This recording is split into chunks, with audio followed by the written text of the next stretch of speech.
자, 이렇게 윤석열 당선인의 행보 굉장히 분주한 이런 상황인데요. 자, 인수위 구성도 속도를 내는 모습입니다. 윤석열 정부의 첫 단추인 대통령직 인수위 어떤 청사진을 그리게 될까요? 반면 민주당은 비대위 체제로 전환해서 6월 지방선거를 치르게 됐습니다. 박수영 국민의힘 의원 그리고 김영주 전 민주당 의원과 주요 내용 짚어보겠습니다. 두 분 어서 오십시오. 네, 안녕하세요.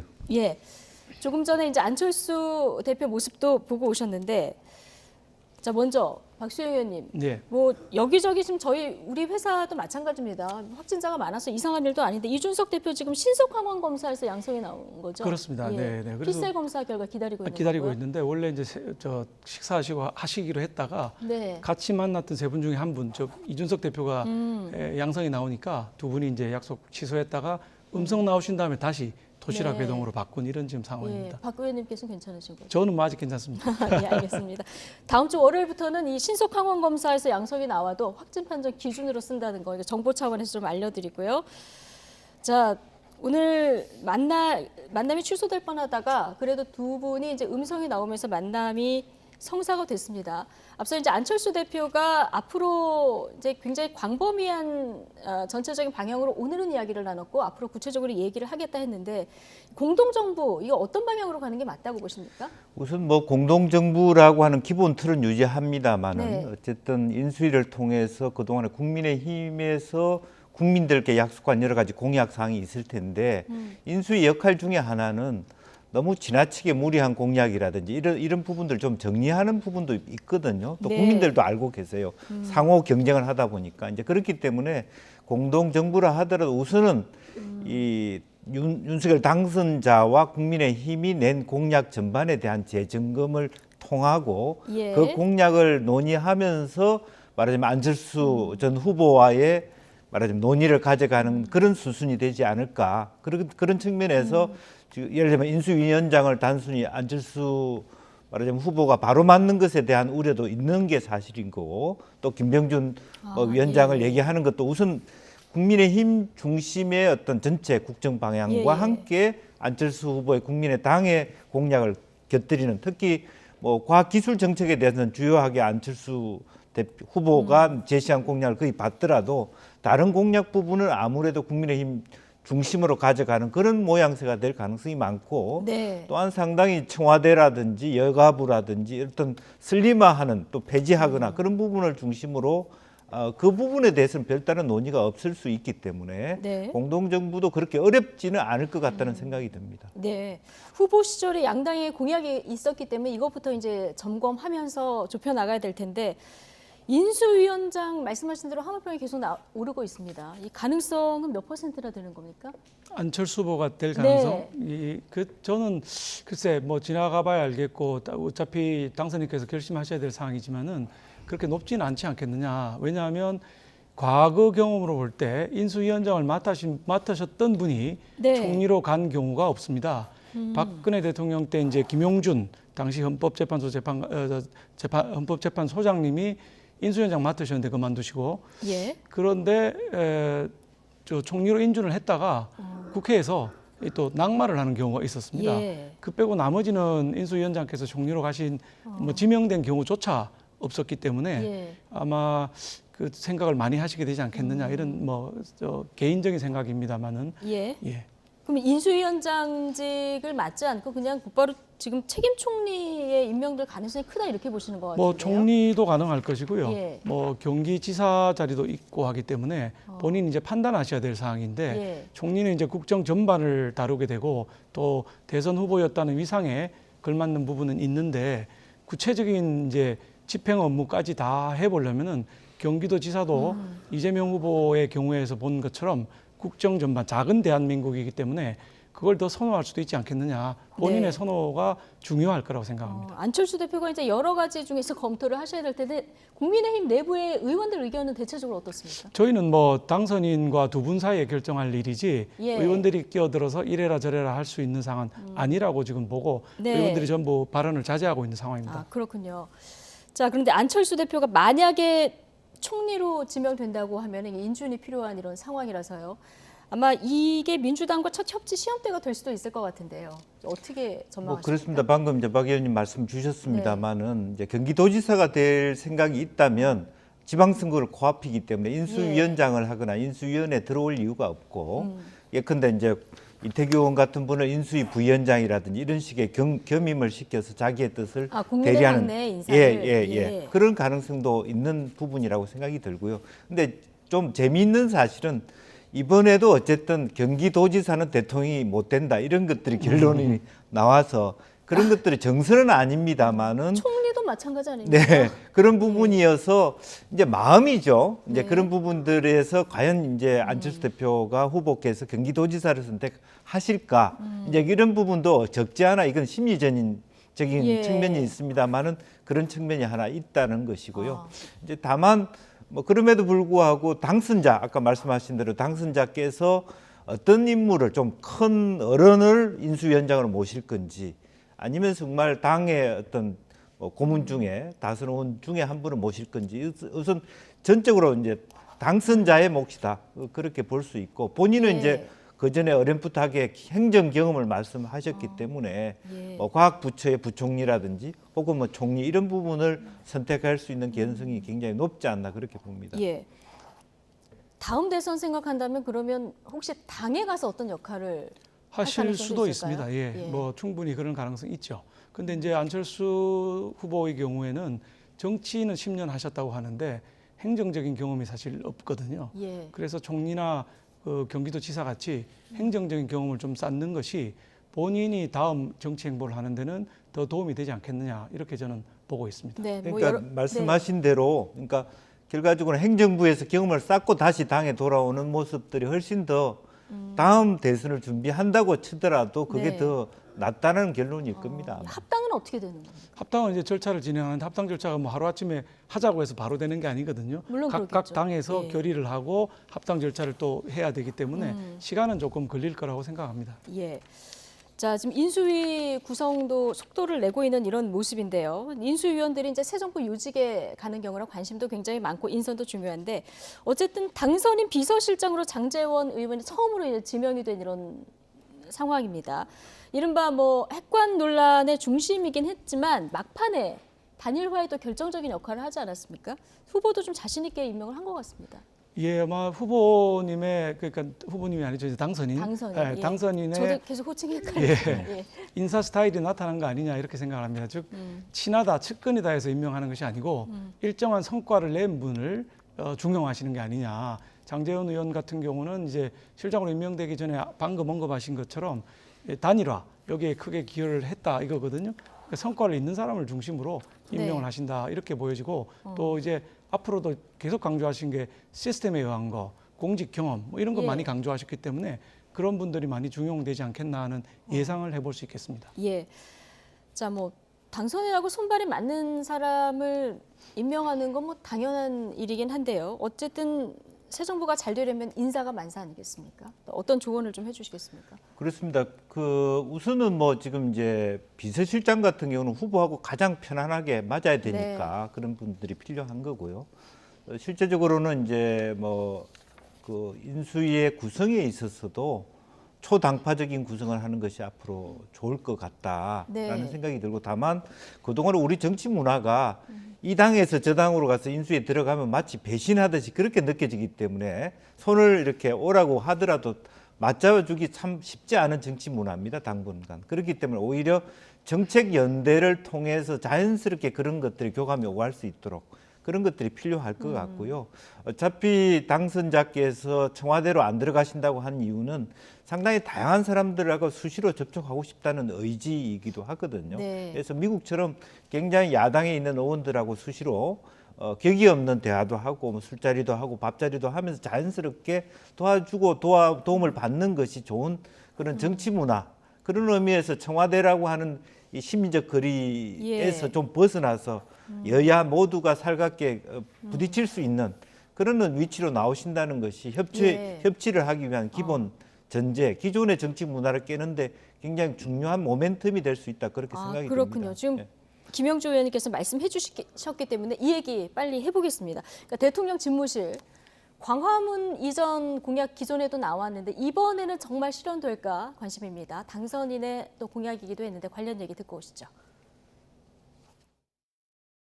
청와대를 뭐 지금 현재 저희 청와대에서 광화문으로 옮긴다는 얘기는 내가 보기에 그냥 명분상의 얘기는 할 수 있지만 그게 국가 운영에 그렇게 가장 중요한 과제라고 생각하지 않아요. 그거는 뭐 앞으로 천천히 해결할 수 있는 과제이기 때문에 일단 약속을 했기 때문에 어떻게 앞으로 진행될지는 모르겠으나 일단 지금 인수위가 발족하고 대통령이 취임하는 과정에서 다른 여러 가지 시급한 사항도 많은 있는데 지금 그 청와대 자체가 무슨 옮기는 그 자체가 이렇게 현재로서 이렇게 1차적인 과제가 아니라고 봅니다.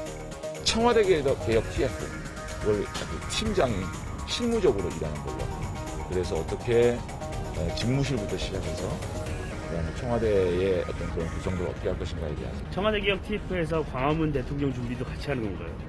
광화문 대통령 준비. 광화문 집무실이나 이런 것들. 그렇습니다.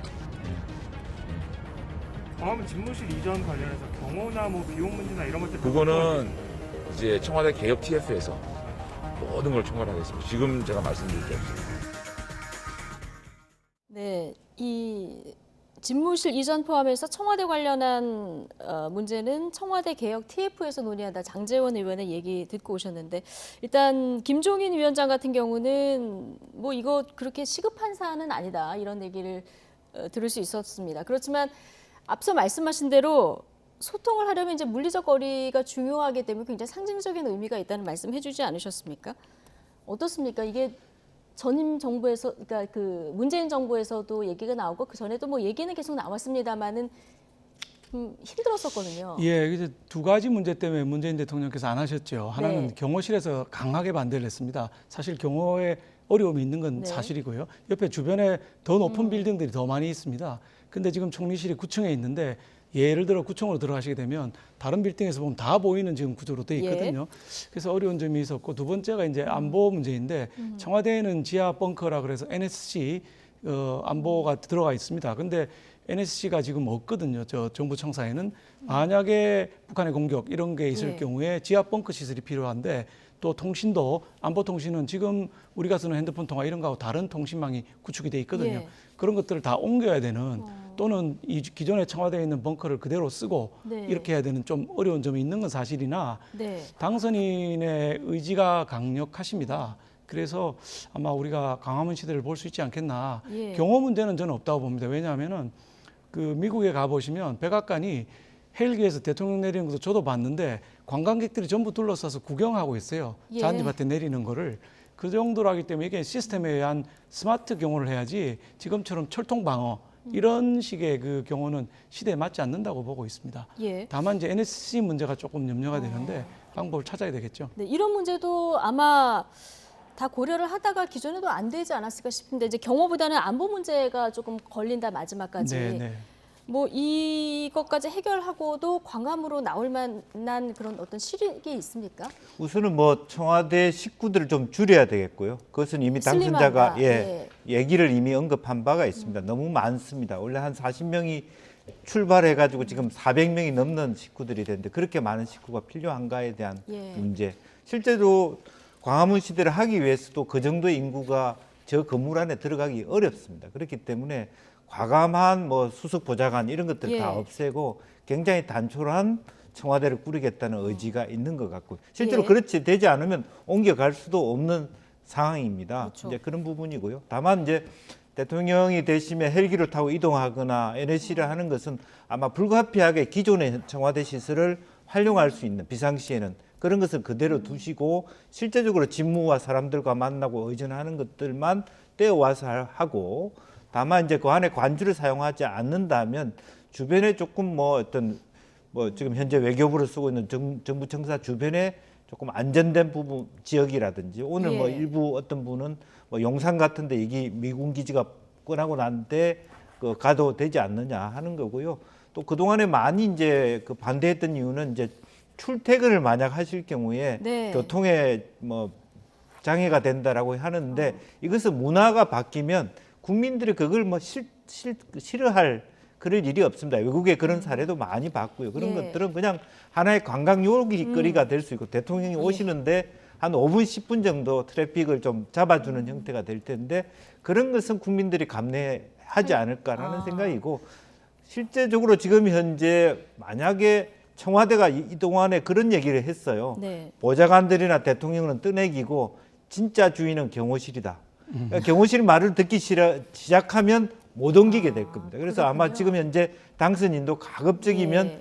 경호 라인하고 거리두기를 하지 않을까 그렇게 생각이 듭니다. 대통령이 출퇴근하는 모습을 이제 볼 수도 있을 것 같은데 잠은 어디서 주무십니까? 잠을 이제 관저에서 지금까지 예. 주무셨지 않습니까? 관저가 청와대 집무실 뒤편에 있습니다. 예. 바로 뒤편에 있는데 지금 논의되기로는 이제 총리 관저를 사용하는 방안 또는 아까 말씀하신 것처럼 외교부 장관 공간이나 국방부 장관 공간이 있는데 그걸 활용하는 방안. 그다음에 청와대 안가라는 게 있습니다. 따로 네. 저기 안전한 가옥이 있는데 글로 가는 방안 등등이 논의되고 있는데 저는 이것도 NSC와 마찬가지로 절충안을 찾을 수 있을 거라고 봅니다. 즉 청와대 관저는 그대로 사용하는 것이죠. 청와대는 국민들한테 개방하겠다고 하셨으니까 그건 개방하고 주무시는 거는 관저에서 주무셔도 경호를 위해서는 더 좋다. 총리 관저가 바로 큰 길 바로 옆에 붙어 있습니다. 아시겠지만은 그리고 옆에 레스토랑만 올라가도 마당이 다 보입니다. 그래서 경호 목적상 그건 조금 무리한 거 아니냐 이런 지금 생각이 예. 들고 있습니다. 자, 어떻게 실현이 되는지 좀 지켜보도록 하고요.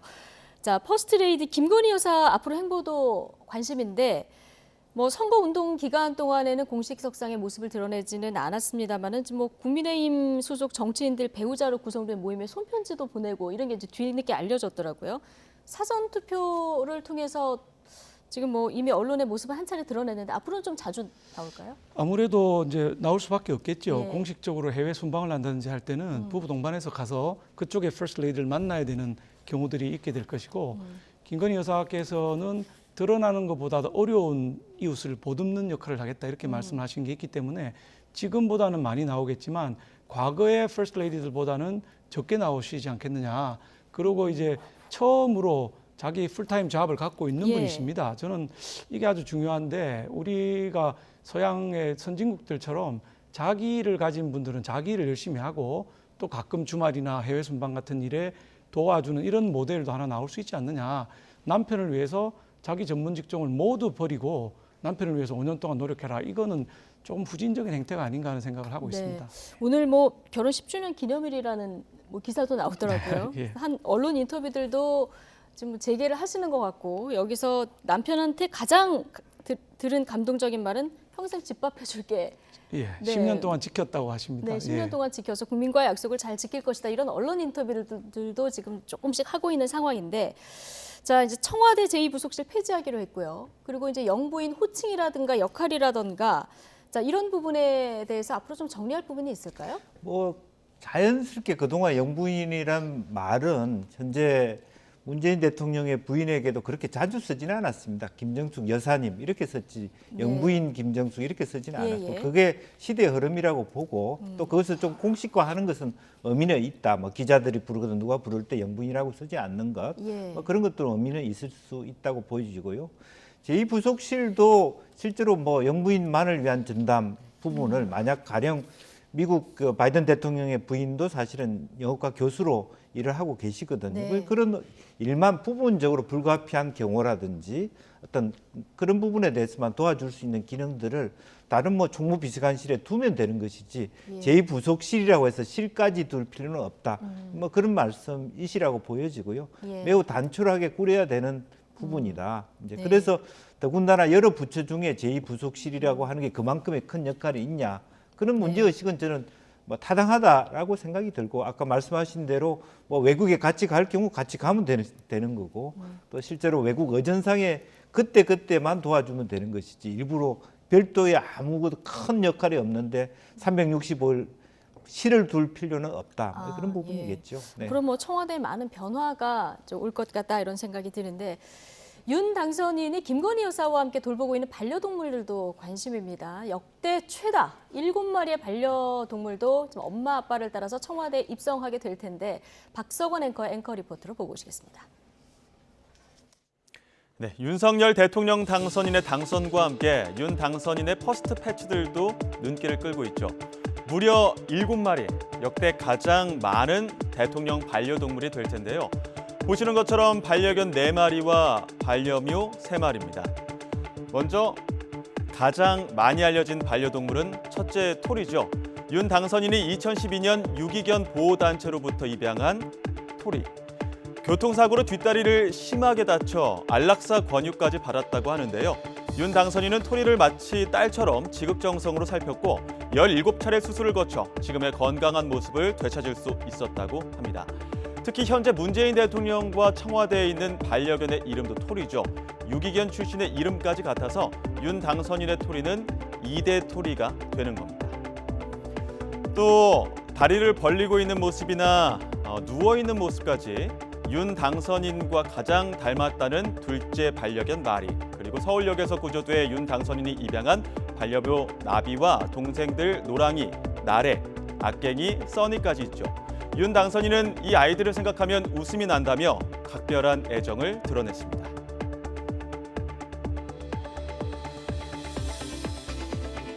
사진 찍을 때 표정이 굳어.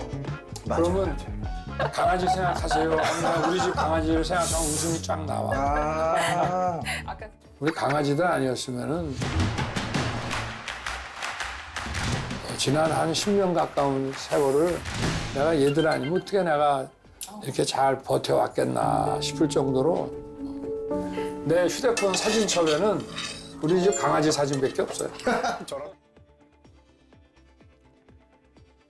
네, 윤석열 당선인의 반려동물 사랑은 공약에서도 드러납니다. 윤 당선인의 공약집을 보면 반려동물 장례 서비스나 동물학대 처벌 강화, 그리고 개물림 안전사고 방지 등 다양한 관련 정책들이 이렇게 수록돼 있습니다.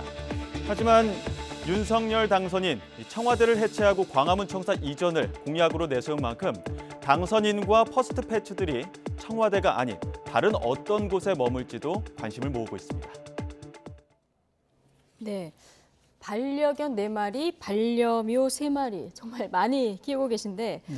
어쨌든 키우고 계시기 때문에 그런지 국민의힘 그 공약도 굉장히 튼실하게 잘 나왔습니다. 이거 지켜질지도 반려동물 인구가 굉장히 많지 않습니까? 그렇습니다. 잘 네. 지켜볼 것 같아요. 물론이죠.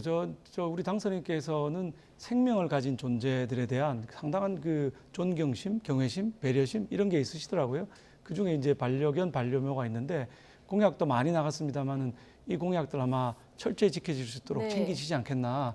네. 그러면 뭐 우리 국민들도 행복 지수가 높아지는 거죠. 반려견, 반려묘 키우는 분들이 굉장히 많으니까요. 많으니까요. 예.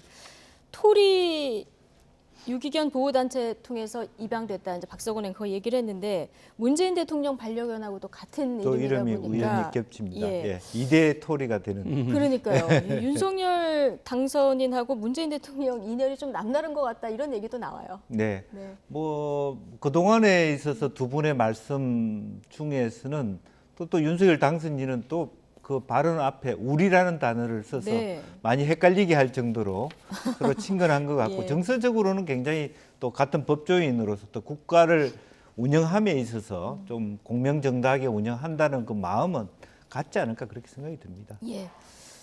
자, 이제부터는 민주당 얘기를 조금 해봐야 될 텐데 지금 대선 패배 책임을 지고 어제 민주당 지도부 전원이 사퇴를 했고요. 지금 비대위 체제로 운영이 되는 상황인데 그 원내대표를 새로 빨리 뽑아야 되는 상황인 겁니까? 그렇습니다. 오늘 예. 의총을 통해서 기본적으로 뭐 3월 25일 이전에 예. 원내대표를 뽑자.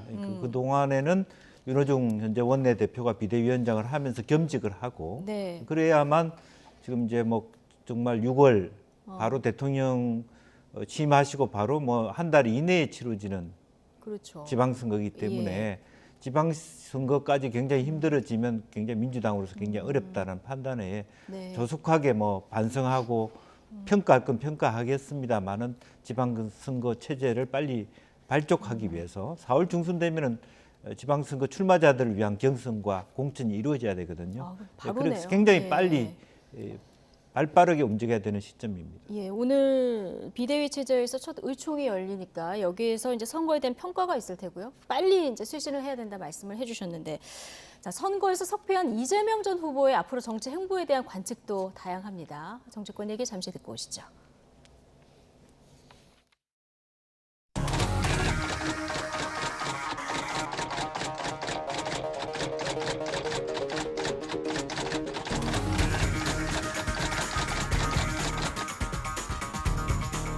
저는 이재명 후보에 대한 국민적 기대가 있다고 보고요. 한 27만 표 차이잖아요. 거의 천칭 같은 차이인데 거의 차이가 없는데 대통령직이라는 어마어마한 지위를 준 거잖아요, 국민들이. 그러니까 이제 출발선상은 완전히 같아진 거죠. 그렇지 않습니까, 여야가. 이재명 후보가 6월 지방선거에서 역할을 해야 된다고 보시는 거고요. 저는 역할을 할 수 있으면 하는 게 좋다고 봅니다. 왜냐하면 국민적 기대가 있는 것이고 결국은 아직 뭐 나이도 있잖아요. 그렇게 하고 아마 지방선거까지 역할을 하고 또 휴식을 하고 또 역할을 하고 그럴 수도 있다고 보는데 그거는 사실 결적으로 이재명 후보 개인이 결정해야 될 문제죠. 네, 자 이재명 전 후보 정권 교체 여론이 굉장히 높은 상황에서 0.73% 포인트 차로 졌기 때문에 뭐 선전했다 이런 평가도 나오고 있는 이런 상황입니다. 근데 굉장히 근소한 표차로 졌기 때문에 앞으로 이재명 후보의 정치 생명은 어떻게 될 것인가 여기에 대해서는 여러 가지 해석들이 나오는데 일단 당 상임 고문으로 임명이 된 상황이고요. 지금 이광재 더불어민주당 의원이 얘기했는데 지방선거 관련해서 역할을 했으면 좋겠다 이런 얘기가 나왔거든요. 뭐 이제 고민을 하시겠습니다만은 어떻게 보십니까? 뭐 그거는 이제 이광재 의원의 희망사항이고 민주당의 희망사항이 있을 수 있는데 솔직하게 냉정하게 보면 이번 그 지방선거는 대통령 취임하고 한 달도 안 돼서 치러지는 선거이기 때문에 소위 여당 국민의힘 후보에게 어드밴티지가 엄청나게 클 것입니다. 이재명 그 상임 고문 입장에서는 굉장히 리스크가 큰 겁니다. 굉장히 크게 질 수 있는 수도권에서 솔직하게 얘기하면 그런 선거에 대통령 후보로서 계속 그 일을 해왔고 또 지는 선거가 될까 물론 이길 수 있는 선거도 가능성도 있습니다만 만약에 뭐 인수위 과정에서도 여러 가지 뭐 과거에 또 뭐 오렌지 이런 발언해가지고 인수위 때부터 여러 가지 발언이 있었던 그런 과거의 추억도 있습니다만 큰 결정적인 실수를 하지 않는 한 실수가 있을 수도 없는 허니문 기간입니다만 그렇게 본다라면 이재명 상임 고문이 지방선거까지 책임져야 되느냐 저는 그렇게까지는 생각이 안 들고 본인이 그래 당을 위해서 책임지겠다 하시면 뭐 어쩔 수 없지만 그런 것은 좀 열어놔야 될 부분이 있다. 아직까지는 정권에 좀 힘을 실어주는 초창기에는 그런 여론이 있기 때문에 좀 부담이 될 수 있다 이런 아니 뭐 말씀이신가요? 정권에 힘을 실어주고 안 실어주고가 아니라 선거의 참패의 가능성이 오히려 높은 선거일 수도 있다. 민주당에서는 이기면 큰 공인데 확률적으로 봤을 때 대통령 취임 한 달 이내에 치러지는 지방선거에서 민주당이 대승을 할 수 있는 가능성이 얼마나 높겠냐. 그건 비이성적이라고 저는 솔직하게 봅니다. 얼마나 많이 방어를 잘해서 뭐 절반가량이라도 한다 그러면 큰 역할은 있을 수 있겠습니다만 길게 보면 이재명 후보 개인적으로 다음 대선을 생각한다면 조금 쉬어가는 그리고 다음 총선을 준비하는 방법도 본인에게는 뭐 더 그런 고려도 높게 주변에서 제안이 들어오지 않을까 그렇게 생각이 듭니다. 그렇군요. 뭐 지금 인수위 과정에서 큰 실수가 없다면은 지금의 분위기가 이어질 거기 때문에 이게 좋은 수는 아니다 이렇게 얘기를 해주셨는데 국민의힘도 지방선거 이제 바로 준비를 하셔야 되잖아요. 네, 그렇습니다. 자 이번에 윤석열 후보가 이기긴 했습니다만은 20대 여성 표심이 이제 대거 이탈한 것으로 이렇게 분석이 되고 있는 상황이라서 이걸 돌려올 어떤 묘수나 이런 정책들이 좀 고민 있을 것 같습니다. 뭐 정책은 이제 우리가 인수위 만들어서 좋은 정책을 많이 내놔야 되겠지만은 20대 여성표가 대거 이탈했느냐 그 부분은 또 사실 그런 건 아닌 것 같더라고요. 출구조사 결과는 이제 출구조사 결과를 보면 지난번 그 보궐선거 때에 비해서 한 10% 포인트 정도 빠진 걸로 나와 있습니다만은 전체적으로 보면 그때는 그 박원순 오거돈이라고 하는 권력형 성범죄에 대해 분노했던 지점이 있었기 때문에 조금 더 득표율이 높아진 거 아닌가.